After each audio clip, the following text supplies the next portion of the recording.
প্রেম কিংবা বিয়ে যেটাই করেন, করলে ভদ্রলোকের সাথে করবেন, না হলে সারা জীবন একা থাকবেন। নিজে টাকা কামাইবেন, ঘুরবেন ফিরবেন পরিবারের মানুষগুলোকে নিয়ে, আর সম্মানের সাথে বাঁচবেন। যে মানুষ কথায় কথায় তার মতের অমিল হলে অসম্মানজনক কথা বলা শুরু করে, গালি দেয়, ওইটাই তার আসল চরিত্র। এমন মানুষগুলো খুবই ভয়ানক। যাদের মধ্যে নম্রতা ভদ্রতা আছে, সে গালাগালি করে না বা অসম্মানজনক কথাবার্তা বলেন। এমন মানুষগুলোকে ছাড় দিয়ে যত চলবেন, ভালোবাসা দেখাতে যাবেন, নিজের লস। এরা আপনাকে মানসিক রোগী বানানো ছাড়া কিছুই দিতে পারবে না। এমন সম্পর্ক থেকে যত তাড়াতাড়ি সম্ভব বের হয়ে আসা উচিত। কেউ কারোর জন্য মরে না। জীবন নষ্ট করার জন্য একজন অযোগ্য লোককে নিজের জীবনে জায়গা দেওয়াই যথেষ্ট।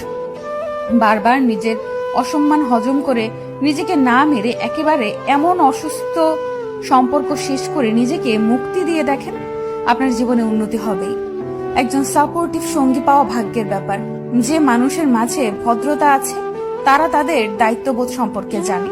তারা অন্যের জীবন নিজের নিয়ন্ত্রণে আনার জন্য মরিয়া হয় না। আমি আমার পরিচিত এমন অনেক মানুষ চিনি যারা জীবনে অনেক ভালো কিছু করতে পারত, কিন্তু তাদের জীবন নষ্ট করে দিয়েছে তাদের জীবন সঙ্গী। আবার এমন অনেক মানুষ দেখেছি যারা জেনে শুনে ভুল মানুষের প্রতি ইমোশনাল হয়ে নিজের ক্ষতি ডেকে আনছে। ভালোবাসলে আগে নিজেকে ভালোবাসা উচিত, এরপর অন্য কেউ। ভালোবাসা যদি ভালো থাকাই কেড়ে নেয়, এমন ভালোবাসা দিয়ে কি করবেন? মানুষ চোখের জলের মূল্য ততদিন বোঝে না যতদিন না সেটা তার নিজ চোখ দিয়ে বের হয়। ভালোবাসার সবচেয়ে কষ্টের মুহূর্ত হলো পুরনো স্মৃতিগুলোকে ভুলে থাকা। এই কেমন কষ্ট! না কাউকে দেখানো যায়, না কাউকে বলা যায়, না শুয়ে থাকা যায়, না ভুলে থাকা যায়, না ফেলে দেওয়া যায়।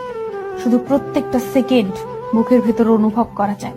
এর নামে কি ভালোবাসার কষ্ট? কখনোই প্রিয় মানুষের কাছে নিজের দুর্বলতা প্রকাশ করবেন না।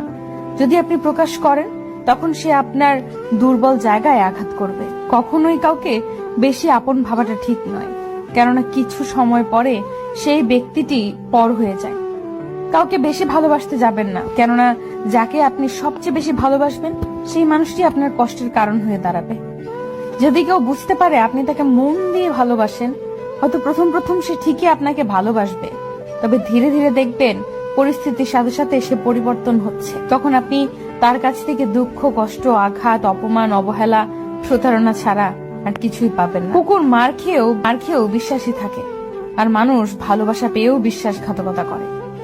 নিজের প্রতি ভরসা আর বিশ্বাস করতে শেখো।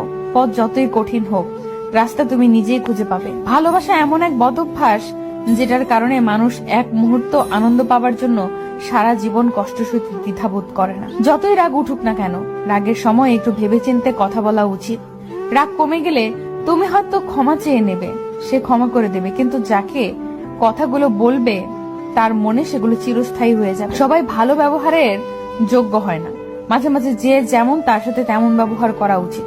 এটা অসভ্যতা নয়, প্রয়োজনীয়তা। দুনিয়ার জন্য তুমি একটা সাধারণ মানুষ, কিন্তু একটা সাধারণ মানুষের কাছে তুমি তার সম্পূর্ণ দুনিয়া। নিম পাতায় যতই চিনি মিশাও না কেন, তা কখনো মিষ্টি হয় না। ঠিক তেমনি কিছু মানুষকে যতই ভালোবাসা দাও না কেন, তারা কখনো আপন হয় না। প্রত্যেকটি মানুষের জীবনে একবার প্রেম আসে। সে প্রেম কারো জীবনে এসে সুখ দিয়ে ভরে যায়, আবার কারো জীবন থেকে সুখগুলো কেড়ে নিয়ে দুঃখ দিয়ে ভরিয়ে দেয়। তখন মানুষের জীবনে শুধু কষ্টই রয়ে যায়। যদি ভাগ্যক্রমে তোমাকে পেয়ে যাই, তাহলে তুমি হবে আমার সবচেয়ে বড় উপহার। একটা বাস্তব কথা কি জানেন? আমাদের পছন্দের মানুষগুলো কখনোই আমাদের হয় না, কখনোই না। পৃথিবীতে সত্যিকারের মানুষ চেনা বর্তমানে দুঃসাধ্য এক ব্যাপার হয়ে দাঁড়িয়েছে। হাজার মানুষের ভিড়ের মাঝে থেকেও বোঝা যায় না কে সত্যিকারের শুভাকাঙ্ক্ষী আর কে মুখোশধারী। অন্যকে ঠকিয়ে নিজেকে সুখী ভাবতে পারো, কিন্তু জীবন তোমাকে কখনো সুখী থাকতে দিবে না।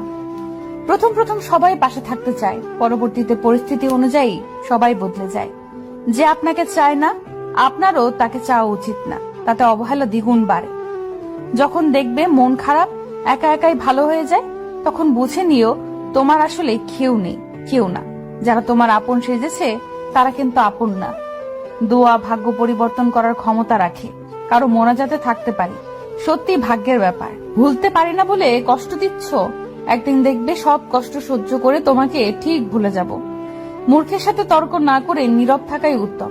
মাঝে মাঝে নীরবতা কঠিন জবাব হয়ে দাঁড়ায়। যে মাছে কাটা বেশি সে মাছের স্বাদও বেশি। যে ব্যক্তি সৎ বেশি তার জীবনে কষ্টও বেশি। জীবনে কখনো কখনো এমন কিছু তিক্ত অভিজ্ঞতার সম্মুখীন হতে হয় যা মৃত্যুর চেয়েও ভয়ঙ্কর যন্ত্রণা দেয়। এসব কারো কাছে বলা যায় না, চুপচাপ সই নিতে হয়। পুরুষ মানুষের সত্যিকারের ভালোবাসা